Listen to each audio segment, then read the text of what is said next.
भारतीय संविधानाचे शिल्पकार महामानव डॉक्टर बाबासाहेब आंबेडकर, संपूर्ण विश्वाला शांतीचा संदेश देणारे तथागत गौतम बुद्ध, प्रभू येशू ख्रिस्त या सर्वांना आणि त्यांच्या विचारांना सलाम करून मी आज होली क्रॉस प्राथमिक आणि माध्यमिक शाळेने आयोजित केलेल्या बालक शिक्षक संघ मेळाव्याच्या कार्यक्रमासाठी उपस्थित असलेले या प्रशालेचे सन्माननीय प्राचार्य रेव्हरंड फादर मायकल तुस्कानो सर, सन्माननीय उपप्राचार्य श्री जॉन रोमाव सर, सन्माननीय मायकल सर आणि या ठिकाणी बालकांचे प्रतिनिधी म्हणून उपस्थित असलेले सन्माननीय महेंद्र गिरी सर, सन्माननीय वंदना काशीद मॅडम, सन्माननीय कोळेकर मॅडम आणि या ठिकाणी ज्यांच्या हातामध्ये भारताच्या भावी उज्ज्वल भविष्याची बलदंड जे घडवणारे आहेत त्या सर्व पालक बंधू आणि भगिनींना मी आज नमस्कार करून आज जो विषय आहे तो सुजाण पालकत्व काळाची गरज. आपल्याला जाणवलं असेल की आपण केलेल्या कष्टाची पोचपावती काय असते. तर आता ज्यांचा सत्कार झाला तो सत्कार आपण ज्या विद्यार्थ्यांवर मेहनत केलेली असते, ज्या मुलावर मेहनत केलेली असते, त्या मुलाच्या यशाचं फल, मुलाच्या यशाची पोचपावती जेव्हा आपल्याला डोळ्यानं बघायला मिळते तेव्हा खऱ्या अर्थानं आपण कष्ट केल्याचं सार्थक वाटतं. आणि म्हणून प्रत्येक पालकानं स्वतःच्या अंतर्मनात जाऊन मी एक 5 प्रश्नांचा तुम्हाला विचार करायला सांगतो, त्याचा विचार करायचा की मी पालक म्हणून मी माझ्या मुलाशी कसं वागतो. मी एक पालक म्हणून मी माझ्या मुलाशी कसं बोलतो. मी एक पालक म्हणून माझं घर मुलांना काय देतं. एक पालक म्हणून माझं आणि मुलाचं भविष्य काळातील जग काय असेल. या सर्व गोष्टीचा विचार केल्यानंतर आपल्याला जाणवेल आणि आपण थोडंसं रोज कसं वागतो मुलांशी याकडे लक्ष द्या. म्हणजे तुम्हाला समजेल की एक पालक म्हणून मी माझ्या मुलाशी कसं वागलं पाहिजे. एक जबाबदार कुटुंबाचा प्रमुख आधारस्तंभ म्हणून मी आता सरांनी सांगितलं की सगळ्यांना सोबत घेऊन गेल्यानंतर काय प्रगती होते याचं उत्तम उदाहरण म्हणजे या शाळेचा लागलेला 100% निकाल. म्हणजे या शाळेच्या शिक्षकांनी पालकांना विश्वासात घेतलं, या शाळेच्या शिक्षकांनी विद्यार्थ्यांना विश्वासात घेतलं, या शाळेच्या प्रशासनानं शिक्षकाला विश्वासात घेतलं आणि त्यामुळं हा निकाल लागू शकला. मित्रांनो, जसा शाळेचा निकाल लागतो तसा आपल्या विद्यार्थ्याच्या आयुष्याचा सुद्धा एक उंच भरारीचा निकाल जर बघायचा असेल तर आपण आपल्याकडं एक सुजाण पालकत्वाची जबाबदारी निर्माण केली पाहिजे. मला एका मीटिंग मध्ये मी असंच गेलो होतो सभेमध्ये आणि मला एकाने विचारलं सुजाण पालकत्व म्हणजे काय किंवा सजग पालक कुणाला म्हणायचं सर तुम्ही. सजग पालक म्हणजे काय तर जे आपल्या मुलावर किंवा पाल्यावर आपलं तत्व किंवा निर्णय लादत नाही त्यांना सजग पालक म्हणायचं.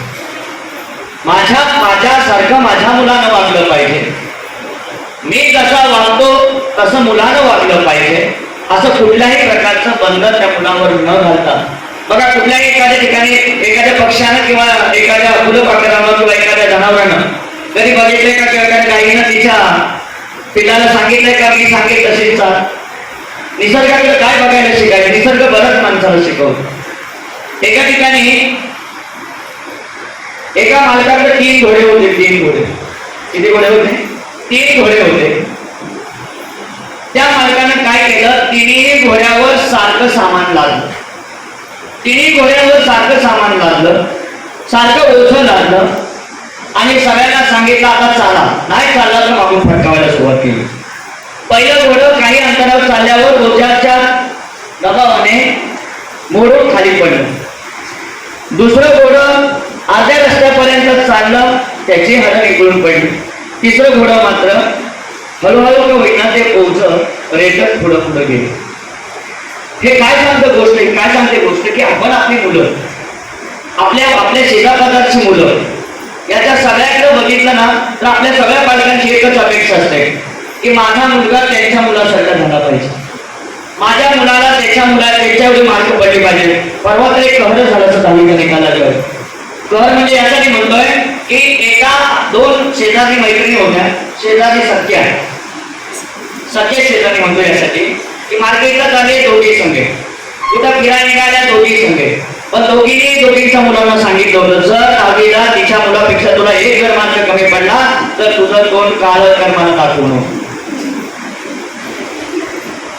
आता पोरीने अभ्यास केला, खूप दोघींनी अभ्यास छान केला. आता दोघींना काही सारखी मार्क पडते का? पडणारच नाही. एकीला पडली 94.80 आणि दुसरीला पडली नुसती 94%. दुसरी मुलगी निकाल बघताच 94%चा तिला अजिबात आनंद वाटला नाही, तिला दुःख वाटलं की हिच्यापेक्षा मला एक कमी मार्क मिळाला.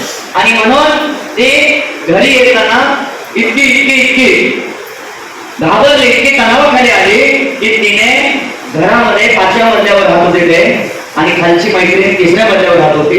खालचीच्या मुलीनं आईला मिठी मारली, वरचीच्या मुलीनं 5व्या मजल्यावर खाली उडी मारली. 1-2 मार्क असेल. पालकांनो हे लक्षात घ्या की माझ्या मुलाला तिच्या एवढीच मार्क मिळाले पाहिजे असा कधी हट्टात धरू नका. सगळ्याच माणसाची बुद्धिमत्ता, सगळ्याच माणसाची क्षमता सारखी नसते. याचा अर्थ आमचे 45% मिळवलेली मुलं मला खूप आवडतात. मी खरं सांगतो, मला 45% मुलांचं कौतुक करावं असं वाटतं. कारण या मुलांचं कौतुक यासाठी करतोय की हुशार मुलं पेक्षा कमी टक्केवाल्या मुलांना देशाच्या सरहद्दीवर सैनिक व्हायला आवडतं. त्यांच्याकडे देश निष्ठा असते. आता त्याला 45% मिळाले म्हणजे याचा अर्थ त्याने अभ्यास केला नाही का? केला, पण त्याने त्याच्या गाडीच्या इंजिन प्रमाणे गाडी चालवली. त्याने जास्त इंजिनावर भर टाकला नाही. त्याला माहित आहे इंजिनावर जर जास्त भर टाकला आणि इंजिन जर जाम झालं तर मालक आपल्याला फटकावेल. मालक कोण? तुम्ही आहात. त्यामुळं त्याने इंजिनावर जास्त भर दिला. पण तो मुलगा कमी आहे का? एक नापास मुलांची गोष्ट नावाचं पुस्तक आहे, कधीतरी वाचा. नापास मुलांच्या गोष्टीमध्ये तुम्ही ज्यांची नावं घेता, म्हणजे सचिन तेंडुलकरांचं नाव घ्या आणि सचिन तेंडुलकरांना 10वीला किती आहे विचार. तुम्ही न्यूटन कडे कुठल्या हे जाऊ द्या. अत्यंत महान ज्यांच्याकडे आपण आदर्श म्हणून पाहतो अशा लोकांचा इतिहास बघितला तर ती लोक शाळेमध्ये हुशार नव्हती, पण त्यांनी त्यांच्या कलागुणांना वाव दिला.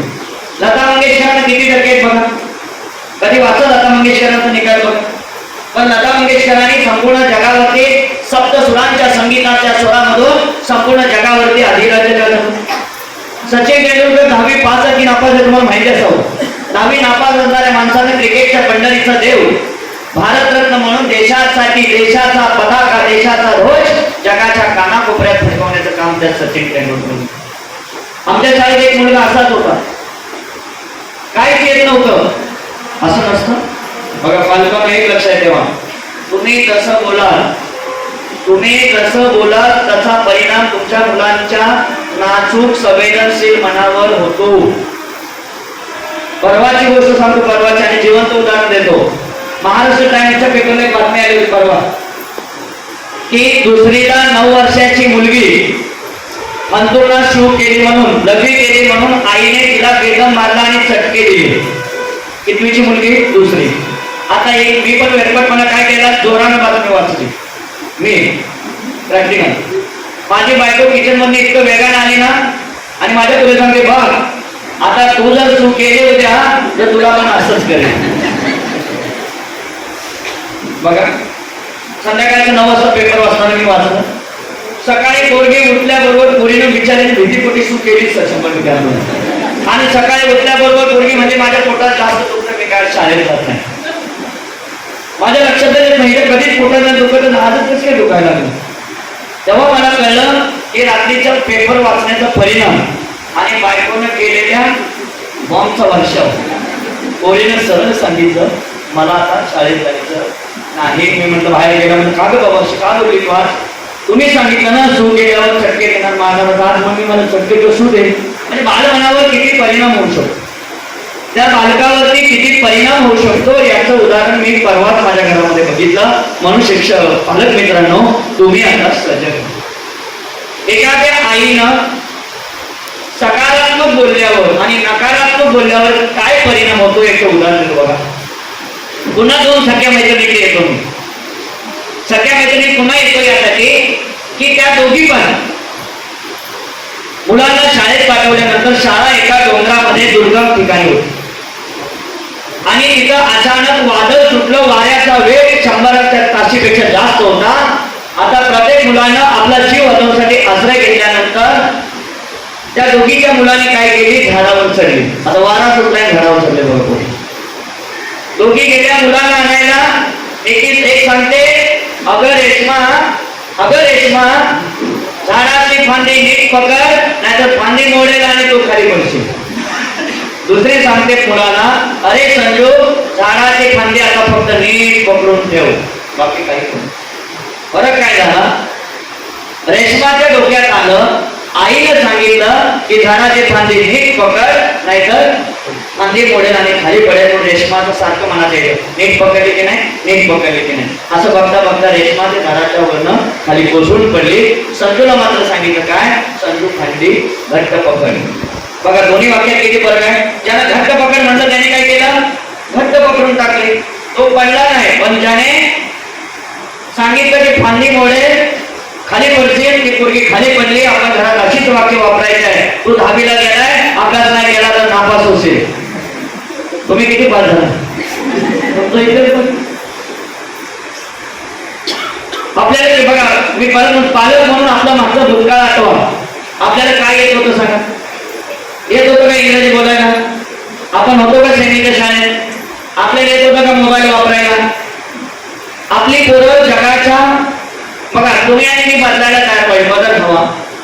आपली पोरं जगाच्या दिशेने जात असताना आपणच त्यांना खेचायचं, आपणच त्यांना खेचायचं कितपत योग्य आहे. ज्या घरामध्ये मुलांना सुरक्षितता वाटत नाही त्याला घर म्हणू नये असं मदर तेरेसा एका ठिकाणी म्हटलं. ज्या घरामध्ये मुलांना सुरक्षितता वाटत नाही त्याला घर म्हणू नये, कारण त्याचा परिणाम मुलांच्या आयुष्यात दीर्घकाळ होतो. मागच्याच आठवड्याची गोष्ट आहे, एक इंजिनियर मुलगी आहे, इंजिनिअरिंग लग्न झालंय आणि तिचा नवरा, ती मला सांगते लग्न होऊन 6 महिने झाला, रातचा नवरा उठतो आणि हुंदका देऊन रडतो. अरे म्हटलं काय म्हणतो, त्याला काय सायकोलॉजिकल त्रास देत असेल असं म्हणे. आठवड्यात एकदा दोनदा होत आहे. म्हटलं का, त्याला विचारा.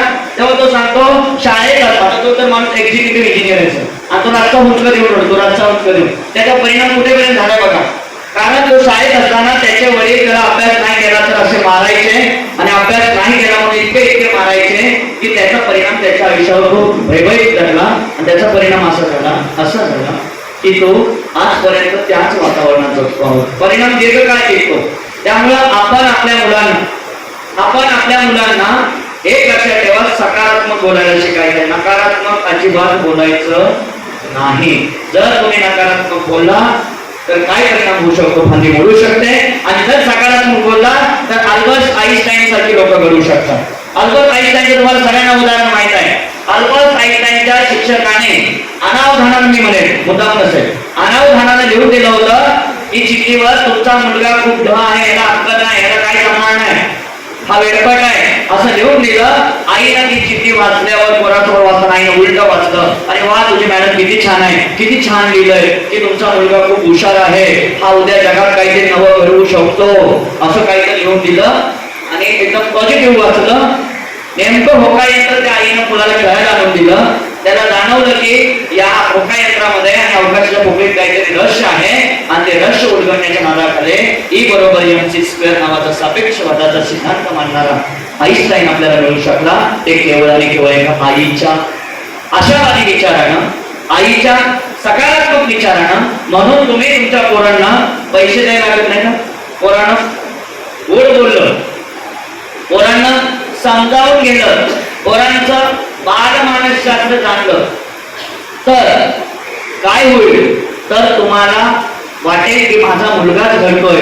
मातांनो, भगिनींनो आणि बंधूंनो, एक लक्षात ठेवा, तुम्ही तुमचा मुलगा घडवत नाही तर तुम्ही तुमचा देश घडवताय. तुमच्या मुलाला घडवत नाही तुमचा देश. त्यामुळं हा देश घडवायचा असेल, सामर्थ्यशील भारत बनवायचं असेल, 21व्या शतकातील विश्वगुरु भारत बनवायचं असेल, तर सक्षम असेल, सजग असेल विद्यार्थी म्हणजे भविष्य काळातील भारताची राष्ट्रीय भावी पददंड तुम्हाला घडवायचे आहे. आणि त्यासाठी तुम्ही सर्वांनी सकारात्मक जगायला पाहिजे. तुम्ही हे सगळं करत असताना बरेच पालक मला असे सांगतात, पोराला सांगतात, हे मोबाईल घ्यायचा नाही, मोबाईलला हात लावायचा नाही, आई सांगते टीव्ही बघायची नाही, तू आता 10वीला आहे, तू शाळेत आहे, तू अमकाय अमकाय. हे कोणी सांगावं? हे कोणी सांगावं मुलांना? तुकारामाकडे एक बाई आजी आली होती नातूला घेऊन.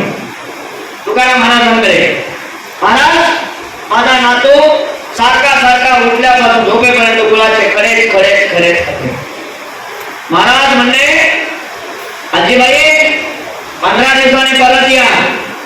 बाकी काही बोलले नाही. 15 दिवसांनी परत या. आजी गेली. 15 दिवसांनी परत आल्यानंतर महाराजांचं कीर्तन संपल्यावर आजी पुन्हा म्हणल्या, अहो माझा नातू काय गुळ खायचा कमी झाला नाही, उलट जास्तीच खायला लागला. महाराज म्हणले, आजीबाई अजून 10 दिवसांनी परत या. आजीला विशेष वाटलं, महाराज तर कोणाला काहीच बोलत नाही. पुन्हा 10 दिवसांनी गेल्यानंतर महाराजांनी कीर्तन संपल्याच्या मुलाच्या डोक्यावर हात फिरवून सांगितलं, बाबू गुळ खाऊ नको. आजीला राग आला, अहो मग एवढा शब्द बोलायचा होता तर 3 वेळा कशाला बोलवला?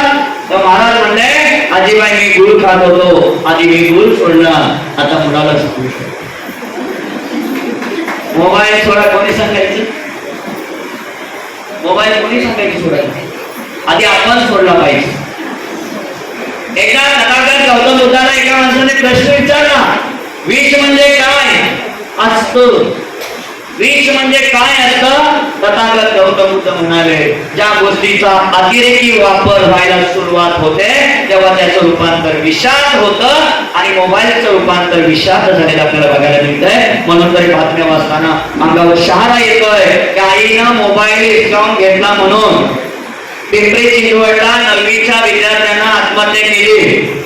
4थीची मुलगी मोबाईलवर गेम खेळताना आईनं मोबाईल हिसकावून घेतला म्हणून मुलीनं स्वतःला संपवलं. एका ठिकाणची बातमी अजब आहे, मुलानं बापानं मुलाच्या हातातनं मोबाईल घेतला म्हणून बापाला गजराने ठेचून मारलं पोरानं कॉलेजच्या. या हे कोणी तयार केलं? हे कोणी तयार केलं? सगळं विष आपणच आहोत ना. जर आपण नाही घेतलं, जर आपणच नाही घेतला मोबाईल हातात, मुलांसमोर आपणच जर नाही मोबाईल वापरला तर काय होईल? मुलांना सांगायची गरज लागत नाही. मी प्रॅक्टिकली प्रयोग करून घेतला माझ्या घरामध्ये.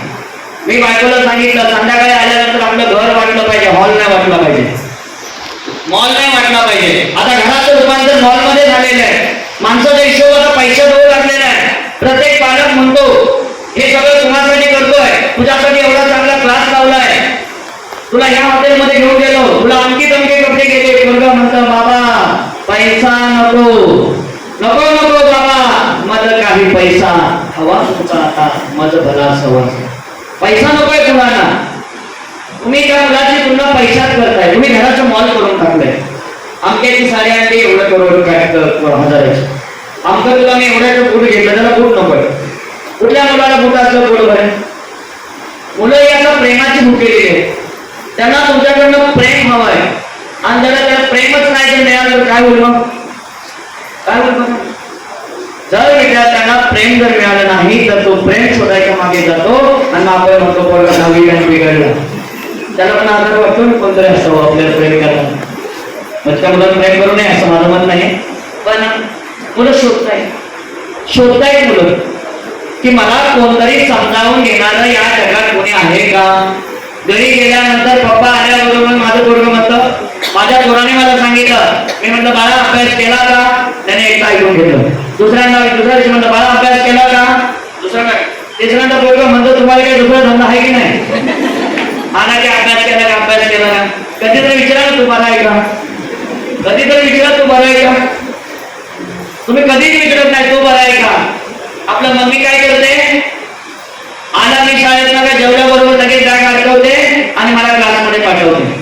क्लासची मॅडम काय करते? कालचा अभ्यास केला की नाही म्हणून शाळेतल्या बाईने वाचवलेलं तिकडं सगळं माझं कष्ट पूर्ण करून घे. परत दबले तो पोरं दबलेत आणि त्यांच्याकडून तुम्ही अपेक्षा करत आहात, म्हणून तुम्ही विद्यार्थ्यांना किती मार्क मिळाले स्पर्धा नका करू. स्पर्धा केल्यावर काय होतं, फुगून दिसतं. बघा लालू प्रसाद यादवांनी रेल्वेचं बजेट मांडताना काय केलं, इंडियाची रेल्वे अमुक अमुक एवढ्या कोटीनं फायदा आहे, त्यांनी आलं बघितलं, गेलेलं काहीच बघितलं नाही. स्पर्धेचा परिणाम काय होतो बघा, तुम्हाला फुगवटा दिसतो. 97% मार्क मिळाले, फुगवटा दिसतो. 98% मार्क मिळाले, फुगवटा दिसतो. पण त्या 98% वाला मुलगा खरंच आयुष्यात यशस्वी होईल का? 98% वाल्या मुलाच्या पुढे प्रत्येक बघा, ज्यांना 98% मार्क मिळाले ना, त्या मुलाची आई त्याला कण्याची पासते, त्या मुलाची आई त्याला बॅग भरून देते, त्या मुलाची आई त्याला पायात बूट घालते, काय करते, त्याला बूट घालते, त्याचा डबा भरून देते. वेळ झाली तर पोरगा एका ठिकाणी पुस्तकात बघते, आई त्याला चालते, आता ते घेत नव्हतं, ते पुस्तकात वाचते का, त्याला वेळ वाया जाऊ नये. आणि वेळ कशासाठी देता तुम्ही त्याला? खरंच का तो तुमचा खाता वेळ तो अभ्यास करत असेल का? आपण काय करतो ते अतिरेक करतो एखाद्या गोष्टीचा. आणि त्यामुळे मला पालकांना एक सांगायचं आहे, अभ्यास नेमकं म्हणजे काय, शिकणं म्हणजे नेमकं काय असतं. तर बघा, तुम्ही मुलांना असं शिकवा, गावाकडचे उदाहरण, तुम्ही मुलांना असं शिकवा की एखादा बघा सायकल किंवा पोहण्याची शिकवलं जातं, तेव्हा तो माणूस आयुष्यभर विसरत नाही. तुम्ही मुलांना असं शिकवा की तुम्ही दिलेलं ज्ञान तो मुलगा आयुष्यभर विसरणार नाही, असं शिकवा. बाबा आमटेंनी त्यांच्या नातवंडांना शिकवलं, बाबा आमटेंनी त्यांच्या नातवंडांना शिकवलं. आज त्यांची नातवंड उच्च विद्याविभूषित परदेशात शिक्षण घेतले, तरी सुद्धा कुष्ठरोग्यांची सेवा करण्यासाठी त्यांनी पण तिसऱ्या पिढीनं आयुष्य वाहून घेतलं. तुम्ही मुलांना असं शिकवा. तुम्ही मुलांना अब्दुल कलामांसारखं शिकवा. एका मच्छीमाराच्या मुलावर एका मच्छीमारानं किती संस्कार केलं होतं ते तुम्हाला आणि मला याचं जिवंत उदाहरण अब्दुल कलाम दिसतंय. जेव्हा 1982 ची गोष्ट, 1989 ची गोष्ट आहे, 3 वेळा भारताचं अग्नी नावाचं क्षेपणास्त्र अवकाशात झेपावताना अपयश आलं. 4थ्या वेळेला ते यशस्वी होण्यासाठी मोठी यंत्रणा कामाला लागली गेली. भारताचे तत्कालीन पंतप्रधान राजीव गांधी आणि व्ही गिरी त्या ठिकाणी उपस्थित होते. त्यांनी संध्याकाळी 12 वाजता प्रखर अशा चांदण्याच्या ओरिसाच्या किनारपट्टीवरती अब्दुल कलामांना प्रश्न विचारला, कलाम साहेब, जर आपला अग्नी अवकाशात यशस्वी झाली चाचणी तर आम्ही तुम्हाला काय बक्षीस देऊ? तेव्हा कलामांनी काय मागितलं असेल? विमान नाही मागितलं, बंगला नाही मागितला, गाड्या नाही मागितला. त्यांनी सांगितलं, मला 1 लाख झाडाची रोपं आणि अशी काही पुस्तकं द्या की ते गरिबांच्या मुलांना वाटे, अशी काही झाडं द्या की ते झाडांची फळं सगळ्या समाजाला उपयोगी पडते. बांधवांनो, आपल्या मुलांना आपण केवळ कुटुंबाचा विचार न करता समाजाचा, राष्ट्राचा, देशाचा विचार करायला शिकवा. तरच तुमचा मुलगा भविष्य काळात एक मोठा इतका मोठा होईल. माणसाला किती मोठं बनवावं, परत उदाहरण देतो आंबेडकरांचं. माणसाला इतकं मोठं बनावं, किती मोठं बनावं, तर आंबेडकरांनी इतकं मोठं बनावं. काय केलं आंबेडकरांनी? ज्या विद्यार्थ्यांना शाळेत बसायला अधिकार नव्हता, त्यांना प्रश्न विचारला, जगातला सर्वात लांब ग्रह कोणता? आंबेडकरांनी उत्तर दिलं, त्या कोपऱ्यात ठेवलेला पाण्याचा जो मठ आहे, त्या माठापर्यंतचं अंतर हे माझ्यासाठी खूप सर्वात लांबचा ग्रह आहे, कारण मला त्याला शिवता येत. मला वर्गाच्या बाहेर बसू शिकावं लागतं. त्याच आंबेडकरांना सयाजीराव गायकवाड आणि शाहू महाराजांनी मदत केली. तेच आंबेडकर कोलंबिया विद्यापीठात गेले, अर्थशास्त्रातून विद्यावाचस्पती PhD पदवी मिळाली. त्याच आंबेडकरांचा प्रभाव बराक ओबामावरती पडला आणि बराक ओबामांनी जेव्हा इंडियात आल्यावर सांगितलं की मी असा एक माणूस पाहिला आहे की ज्याचा पुतळा त्यांनी कोलंबिया विद्यापीठाच्या प्रवेशद्वारावर लावला आणि लिहिलं, the symbol of knowledge, the symbol of knowledge. इतका मोठा, इतका उंच तुम्ही तुमचा मुलगा बनवा आंबेडकरांनी. तुम्हाला हे करावं लागणार आहे पालक मित्रांनो. आणि त्यामुळं तुम्ही सदैव जागरूक राहा. विद्यार्थ्यांना तुम्ही सुविधा देण्यापेक्षा, बऱ्याच पालकांना वाटतं, म्हणजे मला पण वाटतं, आता सरांनी मॅडम सांगितलं की अत्यंत प्रतिकूल परिस्थितीतून एकच सर उभा राहिले आता पगार सुरू झाला. मग पगार सुरू झाला वाटतं आता आपल्याला असं मिळालं, पोरांना कशाला पाहिजे, पोरगं मागायच्या आधी बाप आणून देतोय. मग पोराच्या चप्पलचे 4 जोड, पोराची थोडी कपडे खाली तर पोरगं फेकून देतोय. परिणाम असा झालाय की पोराला त्या वस्तूची किंमतच वाटत नव्हती. आपण अनवाणी पायानं किती किलोमीटर चालणारे आपण सगळेजण. आपण 1 रुपयाचे तिकीट वाचावे म्हणून 8-8 किलोमीटर शाळेत जाणारे आपण आपल्या मुलांना असं जगता येऊ नये म्हणून आपण जीवाची उडाताण करतोय.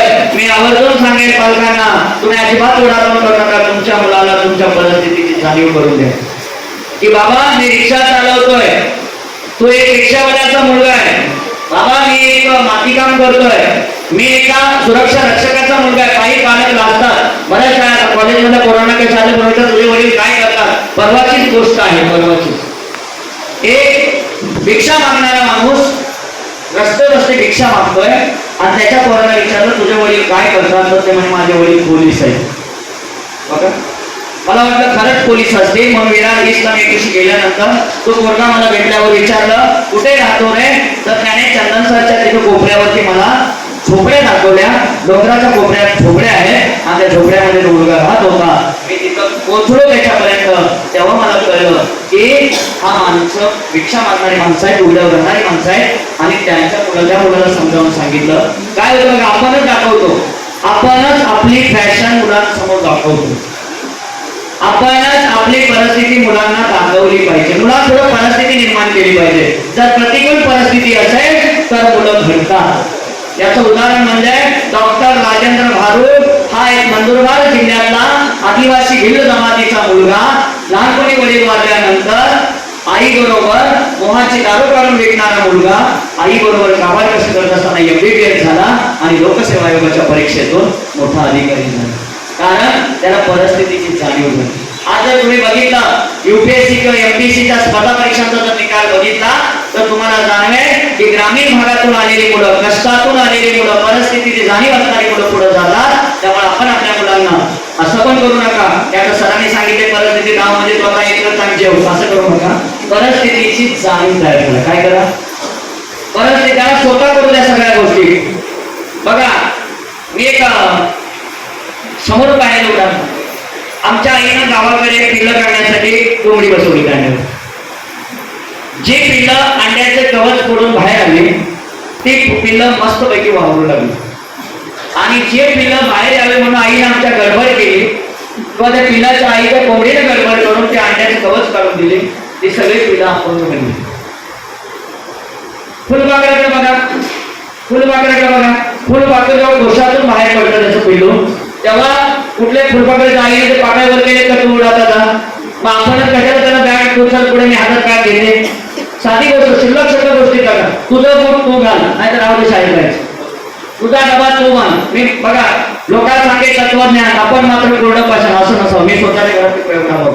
नाही जायचं ना, छत्री आहे ना, भिजत ना, तुझे छत्री तूच, मी तुला छत्री धरायला काही तुझा असं नको बिकं नाही.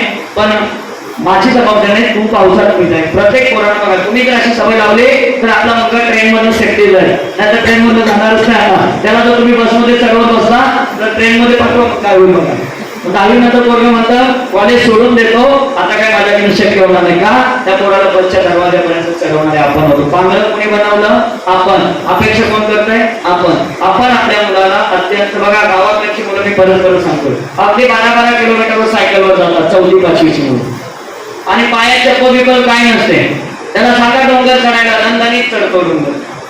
आपण काय करा सगळ्यांनी एक लक्षात ठेवा. इथून पुढं जबाबदारी म्हणून पालकांना सांगतोय, सर्वात पहिल्यांदा तुमच्या हातातलं दुधारी शस्त्र कापून द्या. दुधारी शस्त्र म्हणतोय मी, ते शस्त्र इतकं भयानक आहे, इतकं विष आहे घरांमध्ये की त्याच्यामुळे तुमच्यातला संवाद हरवलाय. आणि त्यामुळे संवेदनाची व्यासपीठ सगळी जळून खाक झालेली आहे. एखाद्या आईला स्वयंपाक करताना चटका बसला तर पूर्वी पोरग आई काय झालं म्हणून विवरायचं, आता पोरग मध्ये चटका बसणं आखी भाजमाला काय करायचं. मी ही परिस्थिती काळाची संवेदना हरवून गेल्या आणि मुलांचे अवधान शक्ती निघून गेलेली आहे, एकाग्रता निघून गेलेली आहे. एका मुक्तांगण नावाची संस्था पुण्यामध्ये इतक्या दिवस मी गायको कवितेत भेटायला जाऊन तिथं मला असं जाणवायचंय, दारू सोडवण्यासाठी मदत केली जाईल, दारू सोडवायला. आणि मग दारूचे बेवडे आहेत ना, जागतिक बेवडे, त्यांना तिकडे ठेवलं जातं. आता तिकडे एक नवीन काउंटर चालू केलाय. काय काउंटरचं नाव आहे बघा, मोबाईलच्या व्यसनापासून दूर करण्यासाठी मदत केली जाईल. तिथं एक पोरगा होता, अगदी 11-12 वयाचा पोरगा होता. तो पोरगा तिकडे गेल्यानंतर त्याच्या चेहऱ्यावर बघून असं वाटायला कुठला आजार झालाय का, आजारीचं काय होतं असं वाटत होतं. आणि इतकं मोबाईलवर टॅबवर खेळत होतं का ते लगेच सोडू शकत नाही व्यसन. त्याने सु आणि शे त्याच्या पॅन्टीत केली पण त्याला ध्यान नव्हतं, इतकं ते मोबाईल मध्ये व्यस्त झालं. म्हणजे याचं कारण काय आहे? आपण आपला पोरगा घरी आला बघा, दिवसभर पालक एका पोराने छान कविता लिहिली होती, मागे मी सांगितलं होतं. काय कविता लिहिली होती? जेव्हा मी संध्याकाळी, दिवसा नाही ना, जेव्हा मी संध्याकाळी घरी येतो तेव्हा माझे बाबा मोबाईलच्या व्हॉट्सअप मध्ये अडकून पडलेले असतात आणि माय माझी टीव्हीच्या चॅनल मध्ये कुणाचा नवरा कोणी सोडला याकडे जेव्हा मी अभ्यास करत असतो तेव्हा बाबा ऑनलाईन चॅटिंग करत असतात, माय माझी दिवसभर केलेल्या स्वयंपाकाचं व्हिडिओ फेसबुक आणि इंस्टाग्रामवर अपलोड करत असते. आणि जेव्हा मी शाळेत जायला निघतो तेव्हा दोघे येऊन कुठे कुठे माझे मुके घेतात आणि मला म्हणतात लवकर ये लवकर ये. कशासाठी लवकर येऊ? बाबाच्या आणि आईच्या हाताचा मोबाईल बघायला. म्हणजे काय करा तुम्ही आता? नका बघा, प्रयत्न करा. सुरुवात कुठून करावी? सुरुवात कुठून करावी? आपल्यापासून करावी. शुद्ध पिता पोटी फळ रसाळ गोमटी. आपण आपल्यात बदल करावा. आणि हा बदल करताना घरामध्ये बघा कधीतरी आपण देशभक्तीने वागतो. आमच्याकडे वागायची पोरगा असला का त्याला चांगलं खायला द्यायची, पोरगी असते का तिच्याकडे दुर्लक्ष करायचं. मग पोरीला कळतं आई आपल्याशी असं का वागते, दादाला सांगत किंवा भावाला देते, असं करायचं नाही. समाज विषमता रहित समाज, आमची सगळी यंत्रणा शिक्षण विभाग आपला झटतोय. लिंगभेद रहित समाज रचना तयार करायला आम्ही सगळे झटतोय आणि त्याचं प्रशिक्षण तुम्ही घरून देताय. मग चुकीचं होईल. आपला मुलगा किंवा मुलगी आता काळानुरूप भेदभाव राहिला नाही पाहिजे, असं थोडंच आहे. आमची स्वाती महाडिक कुठे कॅप्टन आहे, आमचे स्वाती महाडिक कॅप्टन आहे. आमचे सुरेखा भोसले विमान चालवते. आमचे अर्चना त्यागी पोलीस अधीक्षक आहे. आज मोठ्या मोठ्या IAS ऑफिसर महिला आहेत. एखाद्या जिल्ह्याचे कलेक्टर अश्विनी जोशी जिल्हा सांभाळते, पूर्ण जिल्हा आपण घर सांभाळतो. किंवा आमची सुनीता विल्यम चंद्रावर गेली. मग आपण आपल्या मुलींसाठी काय करायला पाहिजे? बघा, ज्या पालकांच्या घरामध्ये शिक्षणाचं प्रमाण कमी आहे तिथे मला हा प्रकर्षाने जाणवतो. एकाने तर सांगितलं, मी म्हटलं तुमची पोरगी खूप हुशार आहे. ती म्हणे हुशार असून काय करायचं आहे, काय उपयोग आहे तिचं हुशार असून? आता तिचं 10वी झालं, मला ओळखावं लागेल. अरे एवढा कशाला ओळखावं झालंय? शिकू दे. 10वी झालं ओळखावं लागेल. म्हणजे पालकांची मानसिकता बदलली नाही. आपण आपल्या पोरांवर विश्वास द्या. आपण आपल्या पोरांवर विश्वास द्या. मी पोरांसमोर पालकांना माझी विनंती आहे, गैरप्रकार करू नका. एक छोटा पाहुण्याकडे गेलो होतो. एका पाहुण्याकडे गेलो होतो आणि त्यांचा दुसरीचा मुलगा होता. त्याने एक काचेचा ग्लास घेतला होता आणि एक पाण्याची बाटली घेतली होती आणि ते ओतत होतं आणि पाण्याची बाटली ओतून दुसरं काहीतरी त्याचा चालला होता प्रकार. मी म्हटलं हे काय करताय? तो म्हणतो आमच्याकडे ना पाहुणे आले की बाबा नेहमी असेच करतात, 2 रंगाचं मिश्रण करून पाहुण्याला प्यायला देतात. आता ती मग उद्या पोरगं प्यायला लागलं, आपण काय म्हणायचं? काय म्हणणार? जबाबदारीने वागा. जबाबदारी लक्षात ठेवा. पोरं पालकांचं अनुकरण करतात. अब्दुल कलामांना एका तामिळनाडूमधल्या वेलिंगटन स्कूलमध्ये एका मुलाने प्रश्न विचारला, आदर्श कोण असतं आणि आदर्श कुठे असतं? आदर्श कोण असतं आणि आदर्श कुठे असतं? तेव्हा अब्दुल कलामांनी उत्तर दिलं, पहिला आदर्श मुलांच्या घरात आई वडील असतो. पहिला आदर्श मुलांच्या घरात आई वडील असतो. दुसरा आदर्श शाळेत आल्यानंतर आमचे सर्व हे गुरुवरी असतात आणि तिसरा आदर्श समाजामध्ये असतात. त्यामुळे पहिला आदर्श म्हणून मुलगा कोणाकडे बघणार आहे? आई आणि बाबांकडे. त्यामुळे आई आणि बाबांनी पोरांसमोर पैसा नसू द्या पण भांडू नका. पोरं पण प्रॅक्टिकल भांडायला लागले परत. मग त्यामुळे भांडायचं नाही. तुमच्या काही उणीव असतील. साधं उदाहरण देतो. गॅस चालू होता, दूध तापवलं ठेवलं होतं. आई मुलाची किचन मध्ये, आई बाहेर हॉल मध्ये तयार करत होती. किचन मधनं बाप जाऊन आला बिचारा. किचन मध्ये जाऊन आला तर गॅस पास दूध उतूर केलंय. काय फरक पडला असता? 1 मिनिटामध्ये गॅस बंद केला. फॅन येऊन इथं सांगणार तुला अक्कल नाही का? तू घरी असते, तुला काही समजत नाही का? म्हणून त्या आईवर आपला ताशेरे वडलं. पोरांना कळलं, आपल्या आईला काहीच कळत नाही. पोरगं पण आईचं तसंच बघायला लागलं. बाप जसा बघतो तशी पोरं बघायला लागली. बापाने त्या माऊलीचा सन्मान केला. अरे ते घराचं घरपण आहे, ते घराचं वैभव आहे, घराची लक्ष्मी आहे.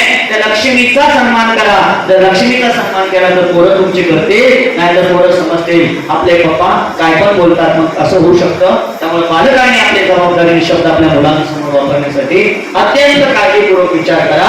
अन्यथा पोरं एखाद्या पोरगे शाळेत शिव्या देताना आम्ही पकडला की पोरगं म्हणतात त्यात काय विशेष आहे, असं आमच्या घरात पप्पा नेहमीच करतात. मग आता आम्ही त्यांना काय सांगायचं, शिव्या देऊ नका आमची यंत्रणा शिकवते आणि घरातून बाळ करून पाजलं जात तर मग काय होईल, मुलाला वाटतं हे घेऊ का हे घेऊ, मास्तर सांगतात ते घेऊ ते पप्पा सांगतात ते घेऊ, मग पोरगं कुणावर विश्वास देईल, पप्पावर विश्वास नाही दिला तर खायचं काय आहे की नाही, ज्याचं खावं त्याचं खावं, मग पप्पा बोलतात तसं पोरगं लागलं खायला, आमचं कुणीच ऐकत नाही असं होतं. त्यामुळे पालकांनी एक लक्षात ठेवा की माझ्या मुलाच्या बाबतीमध्ये मी अत्यंत सतर्कतेने वागेल, अत्यंत विश्वासाने वागेल. दुसरी एक गोष्ट तुम्हाला सांगायची, विद्यार्थ्यांमध्ये आत्मविश्वास निर्माण करा. आत्मविश्वास जो जिजाबाईने केला, राष्ट्रमाता जिजाबाईंनी शिवाजी महाराजांमध्ये इतका आत्मविश्वास केला की मोगलाच्या आक्रमणाला उलटवून हिंदवी स्वराज्याचा तिरंगा तोरणा किल्ल्यावर फडकवण्याचं काम शिवाजीनं केलं. ते केलं केवळ आणि केवळ जिजामातेनं निर्माण केलेल्या आत्मविश्वास. विद्यार्थ्यांमध्ये आत्मविश्वास निर्माण करा. आत्मविश्वासासाठी दुसरी कोणतीच शक्ती नाही. मग तो आत्मविश्वास कसा निर्माण करायचा, तर सकारात्मक निर्माण करायचं. सकारात्मक निर्माण करायचा म्हणजे काय करायचं, विद्यार्थ्यांना आपल्या विश्वासात घ्यायचं. विश्वासात घ्यायचं पोराने सांगितलं पाहिजे. आता पोरांमध्ये तुमच्याकडे मला वाटतं पहिलीपासून 10वी पर्यंतचे पालक आहेत. प्रत्येक पोरांच्या गरज आणि समस्या वेगळ्या आहेत. माझा पोरगा पहिलीला आहे, त्याला 200 पर्यंत पारा आलं पाहिजे, नाही आलं तर तो त्याला काहीच येत नाही असं म्हणू नका. त्याचं वय काय आहे सांगा, पहिलीचं वय काय, तुम्हाला काय माहित आहे शिक्षणशास्त्र, बाल शिक्षण पद्धती, बाल मानसशास्त्र पहिल्यांदा पालकांनी जाणून घ्या. पालकांनी पहिल्यांदा सायकोलॉजिस्ट बना. पालकांनी पहिल्यांदा विद्यार्थ्यांचा मार्गदर्शक आणि समुपदेशक बना. कारण त्या वयातल्या विद्यार्थ्याला काय हवं, तुम्ही काय करताय मगाशी सांगितलं, त्या घोड्यावर लादताय, ते घोडं चालणारच नाही ना. त्या घोड्याचं वय आणि वजन याची कपॅसिटी बघा आणि त्याच्यावर लादा. पहिलीच्या मुलावर जर तुम्ही सांगत असाल 200 पर्यंत पारं आणि 10 पर्यंत तुमचं वर्गपाठ पाहिजे, तुमचे ते होते का, तुम्हाला तर येते का आता वर्ग सांगा. मग तुम्ही तेवढ्या लहान मुलाला त्याचं वय काय सांगा, त्याच्याबरोबर खेळा. तुम्हाला वाटतं ना पाठ करायचा आहे, नाचत त्याला सांगा, हसत त्याच्याशी बोला, त्याच्याशी संवाद साधा. बाबू असं केलं तर असं होईल. अगदी मी तर सांगेन खेळण्यातून विद्यार्थ्यांना त्या लहान मुलाला समजावून. मुलगा 8वीला गेला त्याची गरज बदलणार, त्याच्यातलं हार्मोन चेंज होणार आहे. ते थोडंसं समुद्राच्या जहाजासारखं थोडंसं गोंधळलेलं असणार आहे, समुद्रात वादळ आल्यासारखं होणार. त्या मुलाला त्या पालकांना समजावून घ्यायचं आहे. बघा ते कधीतरी केसाला ते पाणीच लावेल, केसाला थोडं सेंडल उभा करेल, अनेक नखरे करणार मुलगा. मग त्याला त्याच्यातून बाहेर काढायचं असेल तर तुम्ही काय करायचं आहे, त्याला चांगल्या सवयी लावल्या पाहिजे. म्हणजे वाचनासारखी चांगली सवय लावावी. वाचन हे माणूस घडवण्याचं सर्वात उत्तम साधन आहे. म्हणून पालकांनी पहिल्यांदा मोबाईल हातात टाका आणि वर्तमानपत्र, मासिक, पेपर वाचायला घ्या. पोरगं आपोआप वाचेल. माझं पोरगं 5वी ते 6वीत गेलंय. अगदी स्वामी विवेकानंद वाचला त्याने. अगदी आपल्या इस्रोच्या सुद्धा मूर्तींची पुस्तकं वाचायला आणतात शाळेत. मी म्हणणार एवढं लवकर कशाला नाही म्हणे. बघा घरात सगळ्यात मोठी संपत्ती काय असतं, पुस्तक असतं. कधी गेला पिकनिकला कुठे तर मुलांना चिप्स वगैरे असलं काय देण्यापेक्षा चांगली गोष्टी पुस्तकं द्या. त्याच्यात कलेला वाव देणारी संसाधनं घरात आणा. तुम्ही किती महागडी कपडे आणले तर ते कपडे फाटणार आहेत, महागड्या चपल्या आणल्या तरी ते चप्पल फाटणार आहेत. पण तुम्ही चांगली पुस्तकं आणली तर तुमच्या घरात माणूस घडणार आहे. तेव्हा माणूस घडवण्यासाठी पुस्तकांची खरेदी करा. माणूस घडवण्यासाठी विद्यार्थ्यांच्या कला कौशल्याला वाव द्या. नुसती मार्कात तुलना करू नका, तर त्याच्या क्षमता आणि कौशल्य विकसित करा. ते जर क्षमता आणि कौशल्य विकसित झाली तर मला वाटतं तुम्ही सर्वजण आपल्याला खऱ्या अर्थानं भारत देशाला एक नवीन नागरिक, नवीन सक्षम अशी घडवू शकता. आणि म्हणून पालकांनो आपल्यामध्ये आवर्जून सांगायचं मला, आपल्यातला वर्तन बदल आपण स्वतःमधून घडवून आणा. लोकांना सांगण्यापेक्षा आपल्या स्वतःमधून घडवून आणा. आपल्या मुलगा काय करतोय, पालकांनी फक्त आता 5 मिनिटं थांबायचंय. आपला मुलगा काय करतोय, चालेल 5 मिनिटात मी पण आठवतो. कारण तुम्ही टाळ्या वाजवत नाही. टाळ्या 2 प्रकारचे लोक वाजवतात. एक चांगलं झाल्यावर टाळ्या वाजवतात, एक बंद करा म्हणून टाळ्या वाजवतात. तुम्ही काय टाळ्या वाजवत नाही म्हणजे मग मी चालू ठेवलं टाळ्या वाजवायला शिकायला मध्ये मध्ये, कारण तो मध्ये मध्ये टाळ्या वाजवल्या की मग झोप पण येत नाही आणि पुढच्याला कळतं की आता बस झालं तुझं प्रवचन, आता आम्हाला जायची वेळ झाली. टाळ्या वाजवायला बरं, आता नका वाजवू लागेल 2 मिनिटं. ओके, बघा मजेचा भाग सोडा. आपण सर्वांनी आता बदलूया. 21व्या शतकाकडे आपण सर्वजण निघालो आहोत.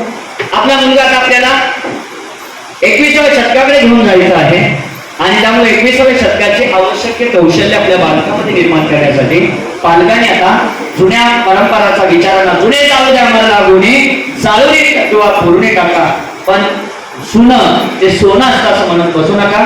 जुनं हे चांगलंच असतं, पण त्याच्यात नव्यात थोडासा बदल केला पाहिजे. जुनं घर असलं म्हणून चांगलं दिसतं म्हणजे कलर दिला बदलायचं नाही का, कलर दिला पाहिजे त्या घराला. तसं मुलाला सुद्धा विचारांचा कलर दिला पाहिजे की आपला मुलगा समाजामध्ये अतिशय सचिन तेंडुलकर सारखा चकमकला पाहिजे. शेवटी एवढंच सांगेल, अनंतामुची ध्येया शक्ती आणि अनंतामुची आशा, सागरा किनारा तुझा पांघरा. मला माझा मुलगा घडवायचा आहे, माझ्या अपेक्षा आनंद आहे, इच्छा अपेक्षा आहे, पण त्याला घडवण्यासाठी मीही तितका सक्षम शेतकऱ्यांसारखा सगळ्यांची काळजी घेणारा पाहिजे. आमचा शेतकरी सगळ्या पिकांवर सारख्याच प्रेमानं हात फिरवतो, आमचा मेंढपाळ सगळ्या मेंढरांना सारखंच प्रेम देतो. आपण आपल्या पोरांना सगळेजण मिळून सारखंच प्रेम देऊया आणि प्रेमानं आपला मुलगा घडवूया. आज मला या ठिकाणी सन्माननीय संस्थेच्या सर्व पदाधिकाऱ्यांनी बोलवलं, त्याबद्दल मी सन्माननीय फादर मायकल दुस्कानो सर आपलं खरंच आभार मानतो. तुम्ही इतक्या वेळ मला सहन केलं त्याबद्दल तुमचंही आभार मानतो.